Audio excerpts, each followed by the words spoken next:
Phoenix and Mars. I kind of want to talk about the Bloodseeker because we've seen a bit of this in the high MMR games around 6K, 7K.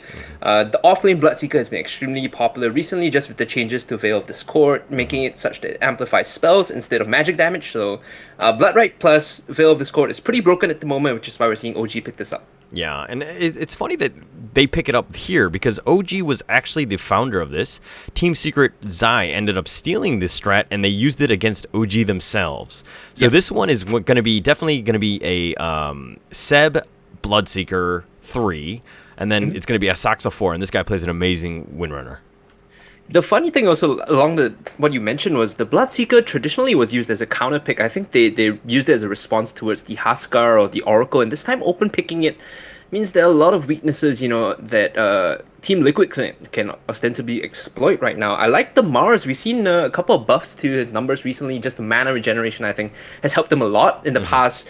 You needed a certain amount of intel to get your full combos off, but right now he's just in a good spot, and I think he provides a lot of area control, which is something that the Phoenix wants as well in team fights. So right now, the first two picks from Team Liquid, very fluid, but also providing them a lot of area control in team fights. Yeah, I mean, this Mars-Phoenix combination is just pretty sick. It's kind of like the Faceless Void Chrono on the egg type of thing. Oh, yeah. And so you're just creating this zone pretty much. And it's actually really nice against the Windrunner because of the fact that, like, obviously she wants to kind of go in and out of the fight. And if you've got the arena, just locking her down, and then, it's one-way ticket into the arena, and you're probably going to end up dying. I like the draft direction right now because as of the current patch, we see a lot more focus on melee carries. The core positions tend to be melee, they need that space. And when you have that Mars, the moment they're in, they can't get out. And I think that's a bit of a concern. And right now you could see the draft being focused towards that a little bit more. OG banning out the Sven as well as the Morphling. I like Sven in the current patch. We've seen him being comboed with Darkseer quite a bit. So OG removing that, understanding that is a problem point for them. Yeah, I agree with all those. And then, like, in kind, Team Liquid actually bans out the Magnus, and oddly enough, bans out the Abaddon. What do you think about that? I think this is just a pick that they're concerned with because the overall Team Liquid style, they do like to employ a bit more of a pick style in the mid game to force these early advantages. So when you have the Abaddon there, it just it provides that save, that hard save that Team Liquid don't want to have to deal with. In addition to that, I think Abaddon also is a hard counter to picks like the Doom right now, which is extremely popular. We haven't seen it at all during this draft so far. And I think Doom is one of those hardcore picks that Abaddon doesn't deals very well with. So this is just opening up the options a little bit more for Team Liquid.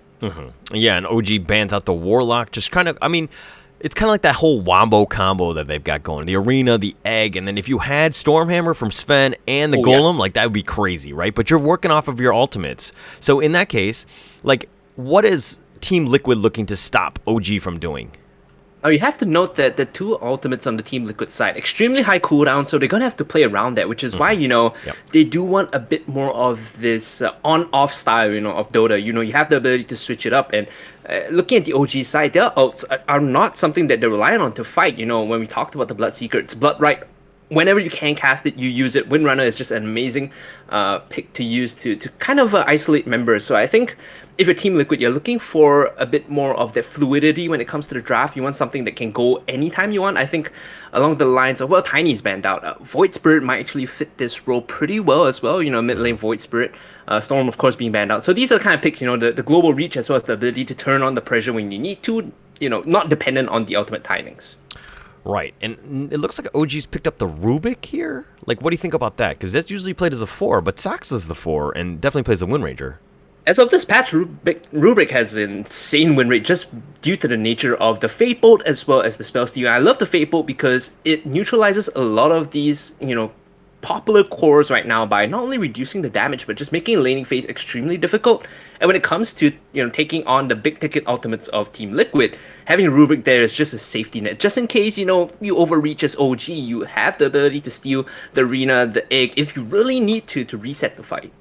I mean, yeah, but it's more of like now you're playing a mental warfare with the Team Liquid side in the sense that, like, every time you cast like the Arena or the Egg, you need to ensure that you have the next spell queued up, ready to go right away, just so that Rubik doesn't steal that. So it's one of those things that you definitely need to worry about when you're playing. But what do you do? Like, obviously Rubik Q counters everybody. right? So Yeah, what do you in pick that here? sense, yeah. I want to touch a little bit more about your earlier point. The Windrunner doesn't necessarily have to go to Saksa. You could still play mid with Thompson, and it limits a lot of the matchups if you put the Windrunner mid. Of course, there's that drawback, but there's that fluidity in the draft right now, and the CM being picked up here just gives them the additional mana as well as the lockdown in fights. And once again, these are the big ticket ultimates, the area control that you're looking at Team Liquid draft. These are high cooldown outs that are extremely high impact in fights. But it's coming to the picks and the priority. Like if you see the CM picked, like if you saw it picked first phase, you'd be like, oh, it's not that big of a deal. But why is it that they were trying to prioritize the Phoenix or even the Mars in this case? In this particular patch, I think the Mars isn't something we really come to expect in the first draft, but the Phoenix is something that contributes to the style Team Liquid likes to play. Like I said, they want to be able to flip the switch and go in, and because of the Sunray as well as the reset and the ult, it gives them a lot of space to work with. The response from OG here is we're just not going to care about any of the magic damage coming in. Lifestealer with the Rage can just walk in, and the scary part is here, if you look at these fights, he can infest into the Bloodseeker, who's going to have the Thirst down, run straight in, and he delivers the Lifestealer into the middle of the fight. Once he arrives, there's nothing that Team Liquid can, ostensibly do to deal with the Lifestealer. I agree with that, but my only concern right now is the fact that the Bloodseeker's not like the traditional offlaner, where he's like the Centaur standing up front, tanking everything, and then just you know what I mean, like becoming that nuisance, so to speak. And so, yes, he has the Thirst, but he's not going to be the style or the the offlane. Basically, can't initiate for his team like a traditional initiator, right? I think that's the concern. Right, and another thing is that like Bloodseeker is kind of like around the sides, like he doesn't get into the fight. He's just constantly casting blood and just making sure his cooldowns are coming off. So he's kind of like a support in that sense. You know what? I love that you mentioned that because in this particular iteration of Bloodseeker, that is even more evident because the way you play Bloodseeker right now is you wait for the cooldown of Blood, and you just spam it every time it's up. And you never hard commit to the fights. You don't have the items necessary to walk in and just hard commit into the fights. You have to wait for the cooldowns to play around that. I think that's a big concern from OG now. They really do need that frontliner, the first person in, to allow the rest of the team to follow up. Right, and speaking of lack of initiations, they've picked Drow on the Team Liquid, and obviously Drow, like it's going to be hard. You need a hard initiator just to get up on her, and the fact that they don't have that, it seems like another gap in this draft. Drow has so many massively advantageous matchups. This patch is just nutty, and if you can pick her, in the 4th, 5th pick in the draft, and it benefits. It's usually a Drow game. You can win the game off the Drow pick, and I love that this Drow comes in as an answer not only to the Bloodseeker, who's going to be dancing in and out of fights, like we said, but also, it forces OG to be reactive now. They have to be, proactive now. They have to be the ones that walk in. Okay. So what do you think? What is that last pick? What is that trump card now, even for OG to counter the Drow and this potential Mars-Phoenix combo? When you're looking at this, I am going through my head in terms of, the tier 1 core positions, if you consider about mid laners even that would help facilitate this. I really like the Void Spirit, even though, it's in a weird position because Void might end up playing against the mid Drow, in which case, you have a bit of a tough lane. The Drow can also, be flexed towards the mid position. So I'm looking towards something of that pick style where you have the reach for the OG side. Okay. So you got the DK, and I do agree with you, and I think that you need something that can kind of get out of the arena on its own. So yeah, the Void Spirit does make sense. But Thompson, I mean, he plays everything, but it looks like they've gone DK. What do you think about that? DK here is, I think, a classic can't lose mid lane pick. And when I say that, it's the most like there's no way you're gonna lose mid. Worst case, you go even, right? And just because the nature of the pick. Oh, there you go. Okay, the Ember also works. And the Ember is kind of a response towards the DK, I guess. Because the DK is not gonna be able to punish the Ember as much. So both of these mid lane picks are just looking to go even, right? The Ember is a response to that. Earlier to your DK point, like I said, doesn't have any bad matchups. Ember in this case just goes even, hits level 6, starts to rotate aggressively across the map. And because Team Liquid are working off, high timing ultimates, high cooldown ultimates, you can make use of the fact. Whenever their cooldowns are off, you just rush in with the Ember and try to make a play happen on the side lanes. What do you think, who do you think has the edge going into this game with these drafts now complete? Looking at the overall draft, I think if it goes late, Team Liquid is just going to decimate OG because they don't have the tools necessary to, and when I say late game, it's like 30 minutes, right? They don't have the tools necessary to lock down the Drow reliably. Like, what do you have in terms of point and click control, right? At most, the Rubik lift, but even then, once the Drow is in a good position with the Hurricane Pike, you're never gonna be able to reach her. So I think Team Liquid has the late game draft, but if OG gets a mid game advantage, they're gonna be snowballing this super hard.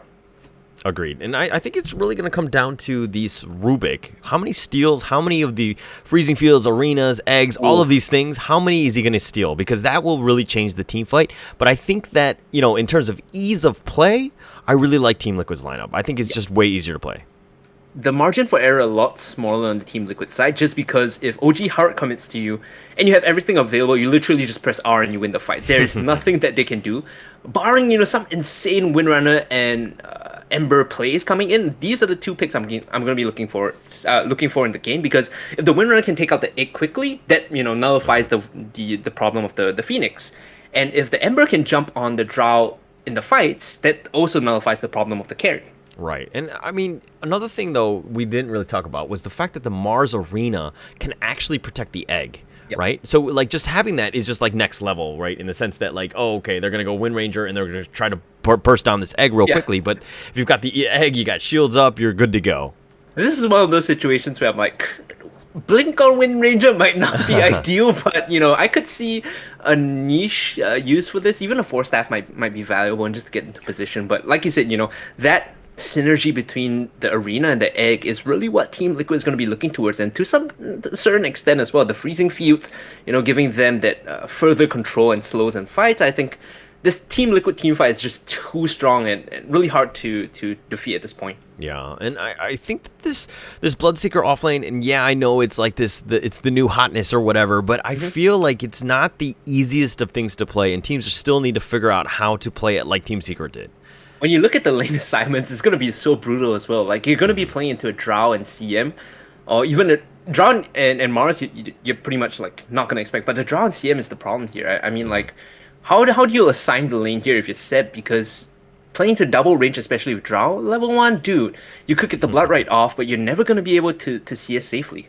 Right, and it looks like it's going to be a no-tail Rubik. And mind you, the game has started, so we've got 2 runes apiece, and it looks like Thompson, of course, is in the mid lane going up against Koiva. The Ember DK matchup, what do you think about this? Super nutty for whoever is going to get rune control. In this case, I expect Thompson to be controlling majority of the runes, but you can see he started with Slight because there's no point going for Flame Guard. Of course, there's no magic damage to dispel, so of course he's not going to take that. In this situation, like I said, it's kind of the even lane for both of them, but it's going to boil down to rune control and who can impact the side lanes more. And in this case, I give 60% of the advantage over to the Ember Spirit. Okay, all right. So we've got mid 1, no-tail here, just kind of zone out boxy here, but this seems kind of like a rough lineup because Phoenix is just so strong. Oh, you got a Shackle in the top line, you got Bloodright going on, and that's the little combination, but he actually misses the Bloodright, and Insania is just going to walk away here. After playing extremely well, just zoning Insania away, and you can see the space that's been created for Seb. Traditionally, this double range into the melee is really difficult, especially if you have Bloodseeker, because you're going to be sparing blood, right? You don't have Thirst until level 2, and he's not going to get it if they keep zoning him away from the wave, and it's becoming a problem for him. Even though he's doing pretty well in last hits, I think Team Liquid could stand to punish him a little bit more. And Taiga here actually cutting the creep wave and bringing it all the way back to Boxer, and he's going to make sure it's right exactly where he wants it, right outside the T1, which is a perfect spot, and going back into zoning or harassing out the mid 1 as much as possible in the bottom lane. I want to talk a bit more about the bot lane since we're focused on this. I mentioned that Rubik is in a great spot right now when it comes to the support position, just because of his ability to harass his opponents and give his carrier a very safe lane. That being said, though, we might see some pressure on the top lane. Just going to cut it off. Seb and Saksa getting pushed out. Yeah, it's just completely zoned out right here. And again, it's kind of like, okay, Saksa here is level 2. And the funny thing is that obviously went Shackle level 1. Normally, you don't do that on a Wind Ranger. I mean, okay, it's a position 4 you can. Obviously, you need some sort of stun. But usually it's Wind Run so that you can kind of harass him out. And he wasn't able to do that because he instead went Shackle. Yeah, it's super greedy as well because they're relying on just hitting the Shackle into the Bloodright to get the kill. Bot lane, they're going into Boxy. A lot of damage, actually. Oh, Liquid might just get this if they're not careful. Topside, Seb very low as well. Yeah, very low all throughout, and they're only OG players that are getting low, so they do need to be a little careful with how they do this. This is top... Oh, hold on. Good lift here coming in. It's coming through mid 1. Actually, he's a little bit out of range. He's going to actually get out, and he gets first blood there. OG no-tail stealing it, taking it away from mid 1. Yeah, like I said, nasty laning phase with the rubric. The moment you get Fate Bolt, this lane just becomes so difficult, and he's probably the best support right now you can pick for the safe lane just because of his ability to keep people zoned away as well as just constantly throw out harass from the right clicks. And when he hits, when he gets a small EXP lead compared to his opponents, that's additional value that he's going to be bringing to his team. And another blood right here went to a shackle. That's the one we were talking about before. It got the silence, but Mickey is actually looking to turn this around, and Saksa getting very low and actually walks into it and gets the kill. That seemed pretty easy for Mickey there. But the blood right one more time, and he's looking to go. Stick charges being used. Mickey's trying to navigate through, and they get the second kill with Insania getting the Frost Nova on him. So like I said, you normally use the Bloodseeker as a response pick to something like Oracle or the Huskar, and you pair it with a hero that has consistent lockdown and very good lockdown. So we usually see Tiny and Bloodseeker in the top, in the off lane rather. But in this case, when the Windrunner goes down, you can't reliably land the Blood right, and the lane just becomes a lot more difficult. I said earlier, Insania and company has to be punishing this, and they are doing so very well, which means that Seb is not going to have a game this time. Yep, and CM gets caught out there by Saka. A little couple power shots, and that just made quick work for her. Rune control going the way of OG so far, so this is a good sign, even though in terms of last hits, the DK is doing pretty well, like I said, even. But when it comes to the rotations, that's where you'll probably find Thompson finding his lead just a little bit more. I always look at the DK kind of like the Toyota car, in the sense that it's like the old reliable one. It's not going to lose you any lanes. It's going to get you from point A to point B. But the nice little frostbite there, locking them both in. The blood right is now used a little bit zoning, but Insania actually navigating past it, and he just does a little bit more, couple more shots on the Seb. I'm not sure if you noticed earlier, but in the inventory right now for Bloodseeker is very far away from the Veil, and this is going to cause a negative snowball effect for OG. The later you get your Veil means the later you can actually, force these fights, and you don't have that much of an impact from that broken combo that we always see on Bloodseeker, so this is going to hurt OG in the mid game. Yeah, and actually getting that kill on Saksa was massive because it was coming up to the 5-minute rune. So Insania ended up getting both the runes very easily. I mean, with her slow-ass movement speed, she was able to get both. That's saying a lot. Oh no, Step. He's probably dead here. The stick, the blood right, he backs off. The frost arrow. Oh, the shackle doesn't connect. The power shot is actually going to scare her away. She has been silenced, so she does need to back up. She does have 8 stick charges, though. Thank God for just the support of Saksa coming in. But Insania looking a bit bloodthirsty here, chasing it for a little bit more. Mickey. Oh my gosh, the blood right there does connect. She's been silenced. Seb is going to have to back up, but Drow getting very low, going under tower. Saksa going deep and gets the kill. Thompson gets killed in the mid lane, and then another fight. Insania still very low. The blood right is going to zone her back where she doesn't want to be, and she gets power shotted to the face. Right, so we saw Thompson going down earlier. The rotation coming in from No Tail, but he's going to get piled on right now. This is not good at all for OG. The lift coming in, oh man, that does nothing. Yeah. The bot lane. She just wanted some the last hits, so to speak, and a little bit of XP, especially with Thompson dead. But in the case of the bottom lane, Boxy here just trading shots with mid one.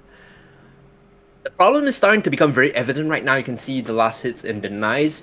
Top 3, all from Team Liquid. And this is just from the magnificent laning phase. I said that, Koifa was going to go even, but he's doing a lot better in Thompson when it comes to just controlling the wave and getting pressure from his team. The rotation in from the Phoenix earlier made it a lot better. Thompson now suffering just a little bit more. Yeah, I mean, it comes back to this leveling. I mean, the fact that, Koiva's level 6 or 7 versus the Ember level 6. This is pretty massive. Getting that first piece of, obviously, the ultimate is actually pretty massive. Insania actually getting run on down here. The Blood Right's going to miss. Insania will try to, but the triple remnant is there, and Thompson really wants this. And the Sleight of Fist will end up securing Insania. Okay, this is good from Thompson. Even though he's not doing too well in lane, he's still forcing the rotations, and because he has all that mobility and rune control, he's going to be top bot consistently, and this makes it very difficult for Liquid to consistently press the advantage if they don't know where Thompson is. Takes a lot of the pressure off the bad laning phase that OG had, allowing them to reset just a little bit more. Yeah, and Ember just trying to, travel to the other lanes means that No Tail can get to hopefully a level 6 very early. Obviously, he's a little bit behind, but that spear there does connect. The Fire Spirit's doing a lot of work on this mid one. To respect this, he has absolutely no more regen left, so he's not going to be able to stay in this lane, but you can see the courier faring some over right now. I expect this to be an armlet build just because he needs the additional health coming in. We'll pop the salve and do relatively okay here. Yeah, and Lifestealer generally just wants to just right-click, creeps, and then that's how he wants to heal. So the fact that he's been completely zoned out by this Phoenix Mars has been pretty telling of the lane. Oh, they found Thompson here. The teleport's coming in. They got the Shackle in, but Thompson is so deep, he's going to Remnant on away. He does get the two-man chains, a little cheeky and providing a lot of space. Boxy's going to look to taunt him, but they know better, and they're going to retreat right here. But this is exactly what you need to do. Look at this. He's immediately back in the mid lane. No Tail is rotated across, and he goes for the next rune. And look at how much chaos Thompson is creating on the map right now. He's in top, immediately Remnants back to mid, forces the TP from the Mars as well. Jeez. He's just forcing Team Liquid to rotate around while he's controlling all the runes, getting all the space that he needs, and creating further space for his team. I mean, he's creating space, but he's not actually getting kills. Like, that's the biggest thing. And if you're looking at net worth, he's the highest on OG, but he's fourth in terms of this overall game. It's a double-edged sword. Hold on. They hit the stun on the Mars. He's going to get caught by the Blood Right. Pops the arena as well. He's going to be silenced up, and the Rupture on the Mars should guarantee his death. But Mickey teleporting in. Tiger's here as well. The Sunray. Saxo is going to go down, and No Tail and Seb have to run away. There is no attempt further from the OG lads, and they're going to have to disengage here. And actually, No Tail tried to go in, secure the kill on Boxy. Was actually not going to happen, especially since Boxy backed away. But he fell for it anyways. It looks like he wasn't going to go anywhere. But TP's coming in here. DK is now here. Koiva looking to turn this around, gets the stun on the Bloodseeker, and Seb looking to run. Thompson Remnants away. He's been slowed down, and Seb is looking to go down first. They do want more. Dragon Knight form has been used, and nope, he's just going to farm up here. Actually convert into mid push if they wanted to, but Thompson's still looking for a little bit more, looking to hunt the courier down. He sees the right clicks from Mickey here. He's going to chase in, but he doesn't know that Tiger's here as well. Oh, Thompson, he has the TP out. He's going to get stunned, and it should be certain due for the Ember Spirit. Oh my goodness, just a little too greedy from the mid laner of OG. Way too greedy, and to be honest, not any vision, right? If you had some vision, you knew exactly how many heroes were there. The fact that everybody was off the map and, DK wasn't even back into the mid lane, that was super risky and totally unnecessary. I love how we had, the Observer Fog of War turned on, and Thompson's just running around, but he couldn't see anyone. But when he turned it back off, it's just 4 people around him. It's GG, man. There's no way for you to stay around. And the egg has now been used, keeping Taiga up alive and a little bit more zoning. Thompson is back now. He did have that remnant, so the Sunray's doing a lot of work. He gets lifted up. Mickey's looking to go down. Here's been silenced. And the triple remnant one more time does go in. Silence. Mickey somehow still alive, is running to run away. He's going to look to go under tower. He's been finally slighted, and he's going to be killed by Seb. Yeah, if he lived there, it would have been horrendous for OG because they committed so much time. You could see consistently the past 3 rotations from Thompson have been towards the top side of the map, and this allows Boxy and Koifa to just push down here. They had the illusions from the Dragon form, and this is going to make short work, especially with the Siege Wagon here as well. Yeah, they should make quick work of it. Thompson, OG is just completely committed to the top lane. They got to get something out of this. They got to do this in kind, but Glyph has been used in the bottom lane. I do like the trade here for OG because, if you do take the enemy safe lane and you trade your own, this opens up the triangle on both sides. The downside is that Team Liquid in the long term, like we said, is just going to outscale OG. So now that they've created a bit more space on the map, made it a bit darker, they have to make use of this. They have to take advantage of the fog of war and just spring traps on Team Liquid consistently to snowball their lead. And Team Liquid is up 4K right now. How does OG get back in this game? Like I said, make use of the fog of war, smoke up, try to make a play early, or rather at this current point in time with the Ember. You can see the items starting to come in from OG right now. That being said, they have to find kills on most of course, the Drow if it's ideal. But hold on, fight breaking on the mid lane. Got the arenas going on up. The spear does connect onto Thompson. He gets melted. Bloodseeker getting very, very low. He's looking to right click this down, but he goes down as well. No Tail is going to TP on away. He does get away. Mine too, and both of them are chorus here, so Team Liquid actually reading OG's play like a book. The move there for OG was to smoke up, make a gank happen. It was Team Liquid that did that, and because of the proactiveness on the Team Liquid side, they will be neutralizing a lot of the threat from OG for the next 2 minutes. It seemed like a lot, but this is actually pretty massive. Getting both Thompson and the Bloodseeker on this one, obviously that's going to provide a lot, and you're further slowing them down. This DK is almost getting unheard of. He's like 2K higher than the highest on OG in terms of net worth. And you might look at this situation and be like, oh, good stun here. Actually dispels the TP from Koifa. He's been silenced and he's been ruptured, so he's got nowhere to go. He's going to stand his ground, and they save it for mid one, who's going to literally stand around and just take that kill. Oh, but Thompson steals the kill for mid one. Oh, man. That's not ideal. You had to give that over to mid one just because he's the only one that's going to be able to deal with this DK in the late game. And Fest on the tops, and now they will be able to deliver the lifesteal in with the The Remnant onto remnant. Mickey. If they can't get this kill, it'll be massive. Yeah, they've got him. The TPs are coming, but I think it's a little too late. But Mickey's somehow not dying for some reason. Okay, now he goes down, and the TP's been canceled. Yeah, there was no way that they were going to get that kill. Okay, so this is a great response from OG. They find double course and return, and this time they actually get the draw, which is so crucial. You know, it neutralizes the work of Team Liquid earlier on. Not completely, but you know, it stifles it just a little bit. And you have to remember the trade earlier was, I believe, the Ember and Bloodseeker. This time Yes. they got the DK and the draw is the big one. Yeah, that's the money one. You definitely want to stop her and slow her down as much as possible. This game, like, it's going to be way easier if the Drow doesn't get any form. Yep, and a little bit of a pause now. We will be resuming right now. And as we look at it, like we said, draw going down. Insania is just hiding around here. They're looking for a little bit more here. They want to take down the bot tier 1. Yeah, Insania waiting in the wings, waiting for that perfect initiation. They're probably going to wait for Drow. I mean, but I don't know, 14 seconds is going to be enough time. Oh, they glyph up. They definitely have time now. You know, on the top side, you can see that there is, you know, no response coming in. The Rubric's just, like you mentioned, it's going to be soaking EXP, looking for a couple more levels. I'm just concerned that OG might not have enough damage in the late game because we're looking purely at mid one's lifesteal to be dealing with the DK. And the moment DK gets, you know, most likely a Valkyrus, mid one's just done. He's not going to be able to do any damage. Yeah, I think, but the issue, okay, the way you handle that is to pretty much just ignore the DK. You save him for last, make sure that you kill the Drow, doesn't make sure that you stop her damage. Once you do that, and obviously the CM and the Phoenix will try to stop that, but they do get the Shackle, Blood Right, that's a dead Phoenix. The moves from Sep here, making use of the Veil of Discord, and like I mentioned in the pregame, high value item right now just because of the changes to that. Oh, good lift from No-Tail forces Koifa away, but Thompson's coming in for a little bit more slight, and the chains are there. He's just kind of hitting it out, like trying to stop the creeps, and he's trying to just create space for mid one. He's just kind of being a nuisance like all throughout, and then gets the chains here, but I think he's gone a little too deep. The arena's now been used. He's been speared on back, and yeah, that's going to be a dead Thompson. Nowhere to go.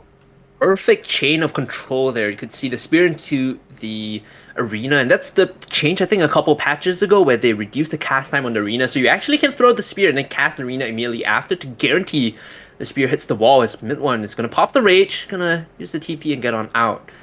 But he managed to get the tower, and I think that's damage done. Yeah, he's definitely damaged. And again, it comes back to Thompson's playstyle where he's forcing 4 people to just deal with him. So it creates a little bit of space for mid one to get that. But a stun coming up in here for No-Tail. Gets lifted on up.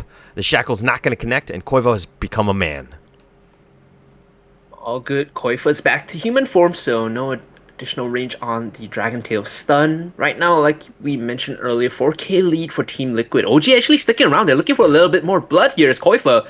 He's just sitting on the front line, baiting this one out. They steal the Breathe Fire. Not the ideal spell to take away, but Insane is actually super low right now. He goes down. OG spring the trap, and they're fighting in the jungle right now.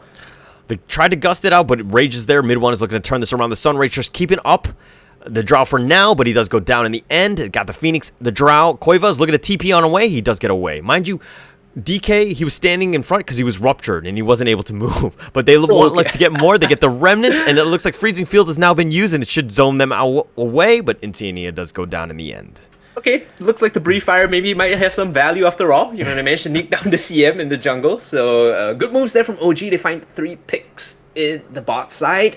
Didn't really notice the rupture. I thought he was just, you know, holding the front line, allowing Drow to get a bit more space. But you know, now that you mention it, he's not that tanky to the point where he can just run away. Of course, he has to respect the rupture damage in addition to the Veil of Discord.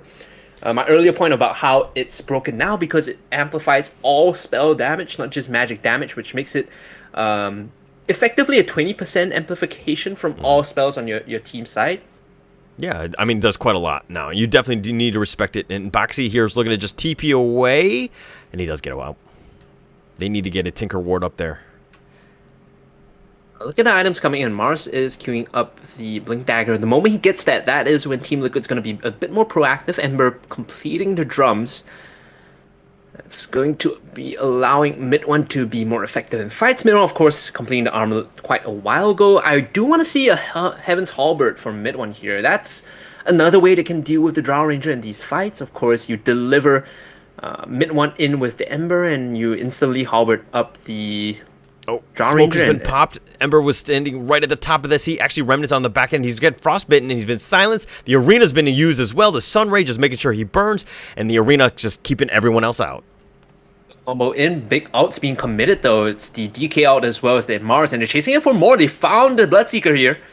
The Bloodseeker actually is the vehicle for mid one, who just jumped on in, but it looks like they're going to all-out retreat, especially with Ember down for another 15 seconds. They're looking to run, hide behind, and try to retreat this one. But mid one turns around, looks to fight Koiva, but I don't think that that's the right target. They do get the blood right connecting on him, but it looks like they're going to run. The spear does connect on the Saxon. Saxon down for another 34 seconds. He does have buyback if he wants to go mid one, trying to armlet toggle, but you cannot armlet toggle through the Sunray. Someone didn't give Mid One the memo, and he walked back in, and this gives Team Liquid massive pickoffs.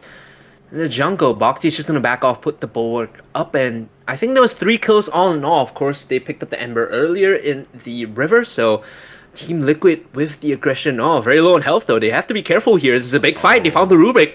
They found him, and he's actually using the stolen freezing field, but not doing enough damage. They did kill Boxy on that one, but Topson here does end up getting the invis, and it's going to look to bottle up.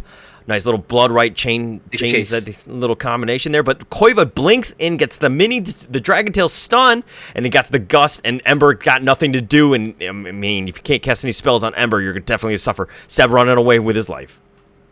First helps him to get out, but I feel like the OG, they've just been on the wrong page since the Ember got picked off in the river, Mid One walking back in, and the rest of OG just not committing at the right time. You can see 4 kills being picked up by Team Liquid there. You sacrifice your Mars, it's completely fine, but if this carries on, Team Liquid are going to be completely fine just fighting at this pace as long as they can maintain their lead, because Drow is getting to the dangerous point. Mm-hmm.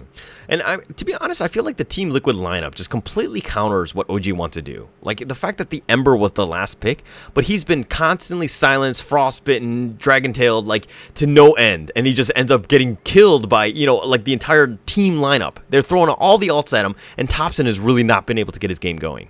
To explain that, I mean, it's basically whoever executes first. So if OG jump on the Drow, then you don't have space to gust them away. You kind of just die in like half a second. But if Team Liquid's side is the one jumping OG, you have so much good initiation. We talked about how the primary initiator of the DK and the Mars might be deadly. Well, you can see it in full effect here. Mars already completing the Blink Dagger. Boxy is just taking every chance he get to jump in. And Koiva there just completely baiting him out. As he blinks forward, he goes directly for No-Tail, and it's a trap at 20 minutes, and they get the rune as well, and they got the No-Tail, and they're continue to fight. Koiva's been ruptured, but it's okay. He's going to stand his ground, and he's going to look to outfight this. The egg has been used on the back end as well. Koiva now, with Rupture gone, he's going to look to go forward. The sun does explode, but it just got 2 kills.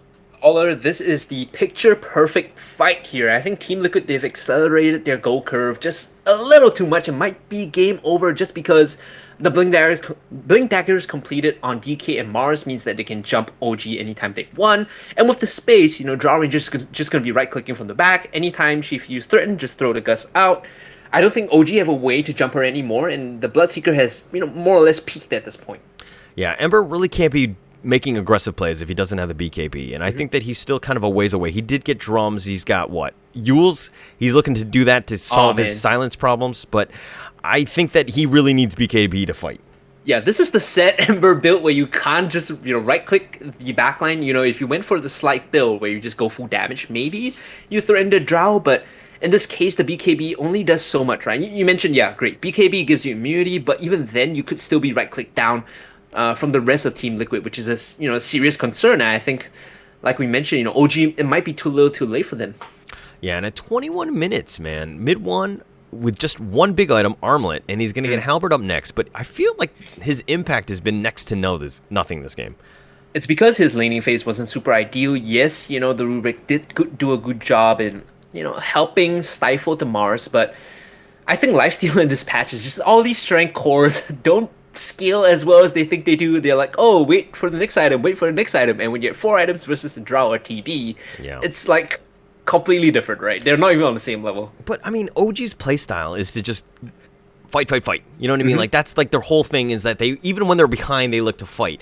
So it just seems like mid one, who is playing a hero that wants to be fighting earlier as opposed to like a late game hero, like like a Spectre, hasn't really been sticking with the team, and I feel like there's a little bit of a little issue with their synergy, I would say. Yeah, for sure. We've seen that time and time again, in the jungle, especially when mid one went back in and caused his team to just hard int. They've just not been on the same page, and right now the spear has been dodged away by the rage. They managed to get the lift up onto Boxy. They can kill off the Mars first and look for a little bit more if they want to slide in. Koiva is just jumping in. He's gonna get the stolen spear onto him, and this is gonna force the freezing fuse from Insania. I don't know if no one's gonna be able to do anything here. As the egg has been popped, Saxa is just gonna be right-clicking that down, and he gets the help of mid one, and they should be able to finish the Phoenix. Mid running away right now. There's still 4 members of OG, but Koiva jumping back in. Insania now sitting in the center of it all. OG look like they want to disengage, but they don't have the tools to do so. Seb is going to go down. Actually, that was a much better fight than they should have had. I mean, Saxa had a sick two-man shackle with Koiva and the Drow, Mickey, just standing right next to each other. And that actually prolonged the fight. Like, it could have gone disastrously for OG, and just being able to get that shackle and to slow them down and to kind of retreat after that was prevented pure disaster. If he did hit the shackle, I think the fight would have been over in like 2 seconds. They just like walk in and Team Liquid would have decimated them. Granted, Boxy was a bit adventurous. He jumped in and he got caught by the lift, but I think you're at that space now in the game where you're okay making these plays. Like, you could give a bit away, but you know you're going to scale anyway.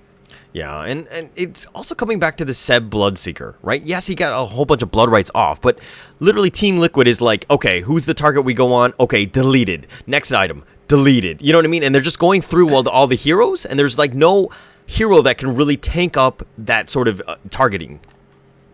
I think what people fail to understand sometimes is like, what is the counter to pure damage amplified with Veil of Discord? Just have a crap ton of health. Just have so much HP that it doesn't matter if you get hit by Blood Rat after Blood Rat, because the Mars doesn't care, neither does the DK. Koifa is just jumping in. Silence, so what? I'm just gonna right-click you after I get all my spells off. It doesn't matter anyway, right? So we're getting to a point now where it's getting dangerous. The Bloodseeker's starting to fall off. The Lifestealer isn't up to par. He isn't really hitting the mark similar to the Drow, and I think OG are pressed for time.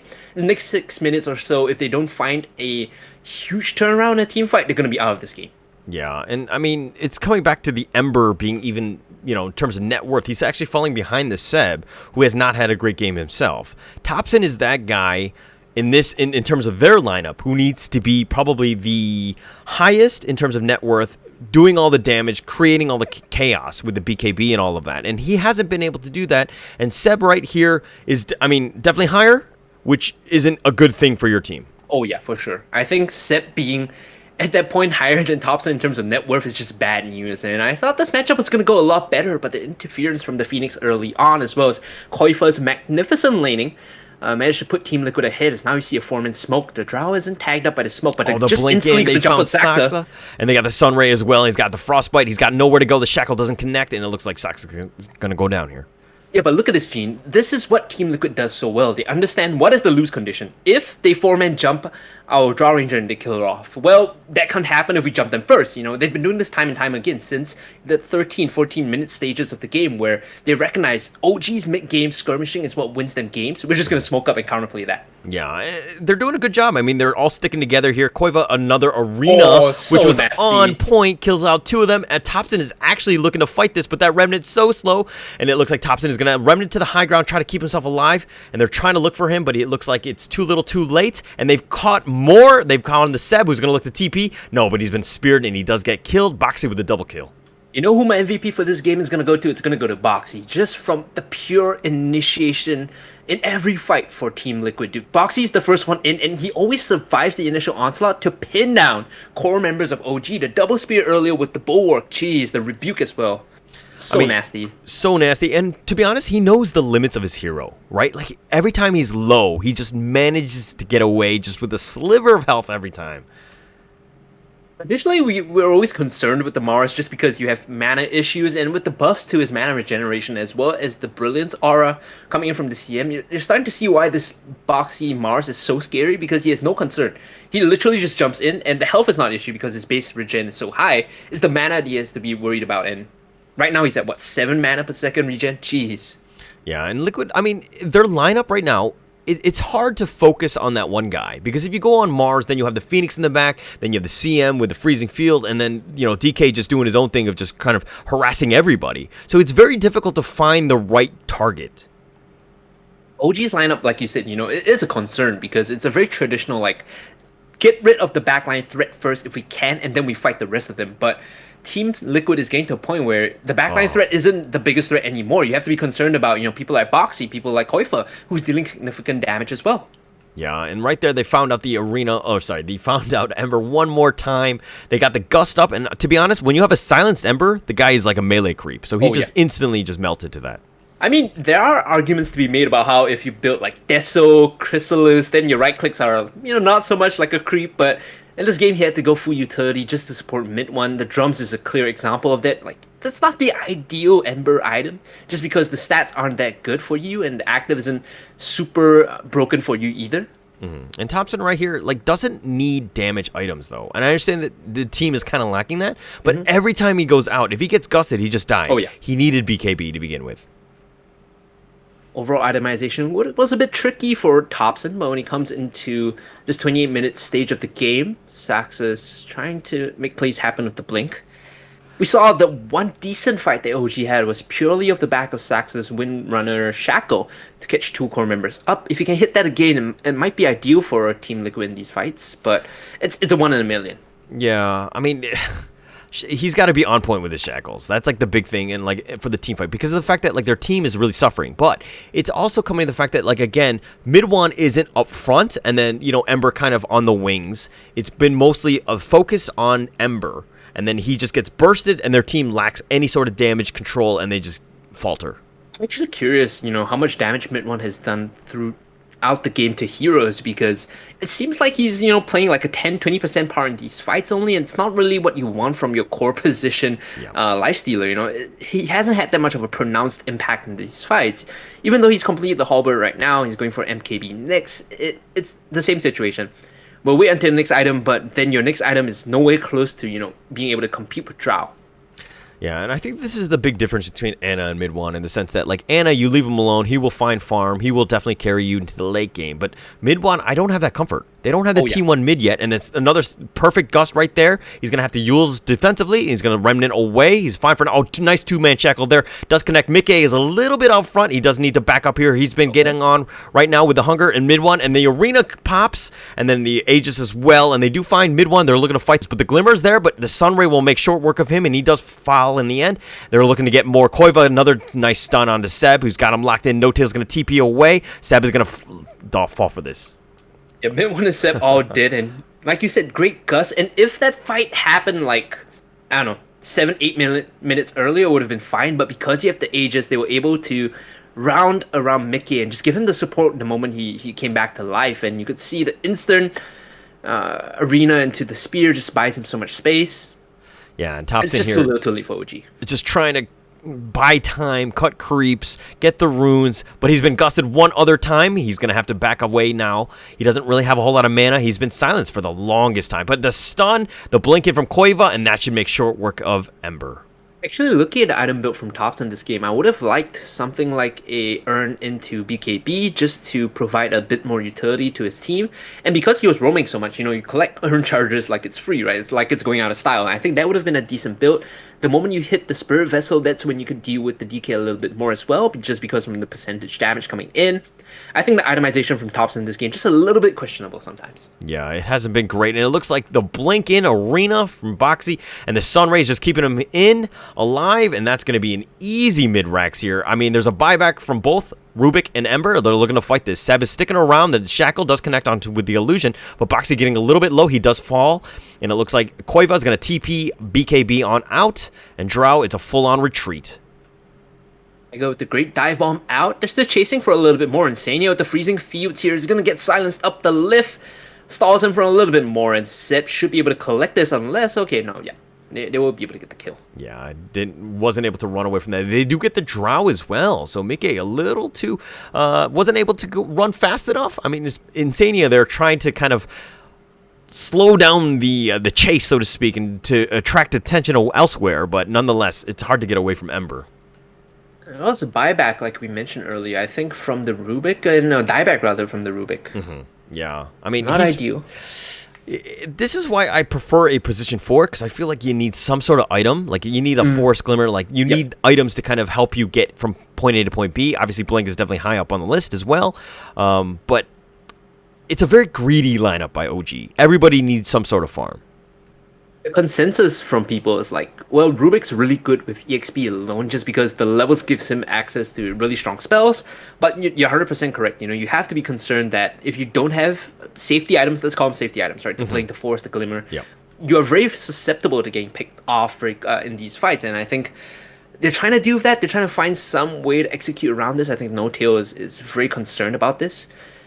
Yeah. As the game goes on, like I said, Team Liquid, they more or less, put 2 nails in the coffin, right? It's just another 2 more and OG are done for, and they're still trying their best to come back into this. There are some key items that they can move towards, like we mentioned earlier, the BKB for Ember might be a really good start, and then folding into that, moving into the damage sources later on. Mid once MKB is just going to be clutch. And it seems like Team Liquid with an 8K net worth lead, while it seems high, it's actually not that high in the sense of like the game state. Like if you're talking about momentum and all of those other things, I feel like OG are kind of getting back in the game. That said, Ember really needs that BKB like you talked about before, because again, he's not going to be able to fight without that some sort of that spell immunity. So going for the Octarine instead, it's a interesting choice. Greedy. I mean, this is the typical Topson style. Like, he's not going to go cookie cutter stuff and some things that you need. Sometimes it's really hit or miss. In this case, I think it's going to be more miss than hit. This is, like, I could see the reasoning in Topson's head. Okay, I have Yule Scepter, so that's going to prevent me from getting stun locked by Silence. What do I go next? I get super greedy and go all in because a small play isn't going to win us the game, but the Octarine might, and I could see his reasoning, like, go big or go home, because at this point, a small advantage isn't going to get them the win. But I think BKB is way more than just a small advantage. I think it's pretty massive, and I think they really needed that. There's just so many spells. Oh, but Saksa actually going on in. The Lotus Orb is going to keep up the Boxy there is, but he's got the Arena as well. The Sunray's getting onto 2 and healing Boxy as well, but the BKB on Boxy just way too much. They've gotten 3 for nothing so far, and they're going to continue to dive on in. Koiva looking for more, and it looks like they're going to back and take the T1 top instead.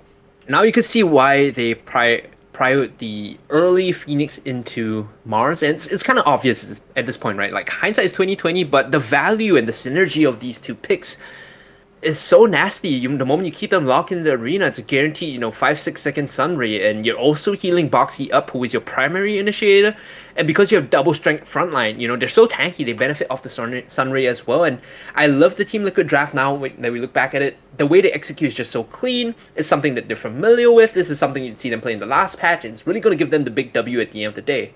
And wow, it looks like they're going to go for T4s. Glyphs are going to be there, at least to slow things down, at least for a little bit. But basically, when you go for T4s, you ask the enemy team a question. Do you have buyback? And in this case, they do not have buyback. And it looks like, I mean, without Ember for 30 seconds, Lifesteal for another 15, I think they have enough damage to destroy this, especially with Mickey there and the Drow just making short work. Seb is going to fall as well. And the egg on top of that to make things worse. Daxa's on a journey. He's just going to leave the base. But yeah, like we said, the Ancient will fall. And GG Team Liquid, really clean execution. I think there was a lot to be desired there when it came to... Oh, hold on. Yeah, I think there was a lot to be desired there in the game. OG's itemization as well as the draft had some glaring weaknesses, and Team Liquid made use of that. Yeah, just a super good game. Very clinical game by Team Liquid. Obviously, if you're going up against, a team as strong as OG, right, you need to definitely bring out your strats, and they did a really good job of that. Very clean. Right. I think that was pretty good. I could stand to lower my pace. I think I was talking very quickly, but also because it's Dota and there's a lot of information that I'm trying to convey. All good. And to be honest, there are times when you're analyzing and then you see the play happening. I don't there's no issues with you just continuing on and just doing your play-by-play. Some people though, there might be times where I interrupt you, maybe. Oh yeah. But you know what I mean? Again, I'm pretty laissez-faire about all this stuff, right? I think this style is a bit more like CS:GO in the sense that both people cover play-by-play and analysis just a little bit. It's 25-75 or 60-40, and just there's that overlap, which I'm okay with. I'm traditionally okay with that. Okay. Yeah. Again, basically, I'll see what you're doing, and then I'll react in kind. And I think that you're professional enough to know the same thing. So I think that we shouldn't have any issues this weekend. All right, great. Yeah, just wanted to get the core down just in case before that anything you want to raise any concerns would be good. But I'll probably do one with Nick tonight because I think he's a bit more on the nervous side. For you, it feels like you're super comfortable on broadcast already, and you've been doing this for a while, so I don't really have to worry. It's just me getting my due diligence down. Yeah, all good, man. I definitely, Awesome, man. I appreciate this. Obviously, these are very good to have going into it because Yeah. sometimes you go into cast and you're like never even talk to the guy, you don't even know his name, and then you're like, oh, boom, let's go. It's okay sometimes, but like I want to break the ice just a little bit, just because the industry is kind of small, and I like working with like talent and just getting to know people beforehand.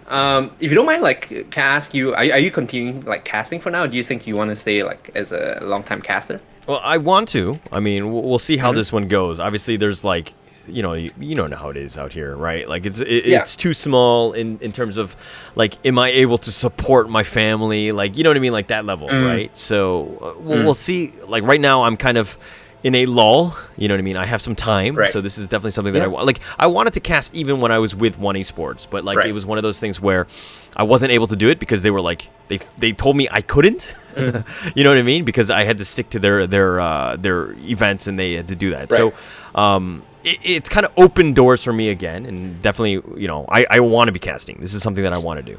So personally, what I would say, you're on stream right now, right? Oh yeah, I am. Okay, so nothing NDA. It's just like an extension of what I've been doing. I've been working with like a lot of different casters from different titles. Let's just put it that way. And some of them are emerging, some of them are established. Like you've probably been doing this for like 2 years already, so you're okay. And I've been trying to like build up a portfolio of casters that for this agency that I work with. Matthew Stewart. Okay, I think I know the agency, by the way, but go on. So okay. I've been trying to it's called Loudmouse, but essentially I've been trying to like help build a network of casters, and the way we run it is, I mean, this is information that anyone should know, and if you're on stream, it's fine by me, but we are not tying you down to the agency. I'll speak on behalf of them because I'm helping them with a little bit of stuff, but the idea is we're not going to tie you down. We're not going to say, oh, you cannot take jobs by yourself, but if you're interested, I could speak to the person that helps me with all the paperwork and runs all the stuff. The way we do it is we basically pitch for events, for example, like the PVP event, right? My sort of manager agent pitches it, and then we get the rates, and then we sign it, and then the agency takes a small cut. But the way it works is, if you want to run your own jobs, if you want to do your own things, it's completely fine. But when we source you things, we'll try to help like source gigs for you. Yeah. Okay. So if this is something that you might be interested in, I mean, like, I'm just gonna breach the idea, and if you're interested, and we'll talk a bit more about it on Saturday. Yeah, we can do that. And we'll see. Yeah, we'll see if it's something that you want, because I think there is a lack of this sort of, not really a union, but like collaborative effort from casters in the industry. So it feels a bit competitive at times. Yeah. Sorry, I didn't catch you. Sorry. I was getting cut off. But yes, actually, this is something that I know Sean Hades. He actually talked to me about this before. But yeah, definitely, I'm interested. The more opportunities, the better. Yeah. And should not be an issue. I definitely do want to give all talent members from the agency like the creative freedom to just pursue their own jobs, because the thing that people consider like the cock blocker is basically like, oh, if I work the agency, I can only do agency jobs, which is not something that we want to, keep people tied to, because it's not like 100% of the jobs you get are going to be from like Loudmouse, right? So it's just an additional outlet for you to find for you to find contracted gigs. Cool. Sounds good. By the way, how are you? You are like working for them 100%, or? Yeah, so it's a weird position, because at first I started out with like a few of the other casters, and like they spoke to me about joining them, and they sourced a couple of gigs for me. I was like, okay, this is a really great opportunity.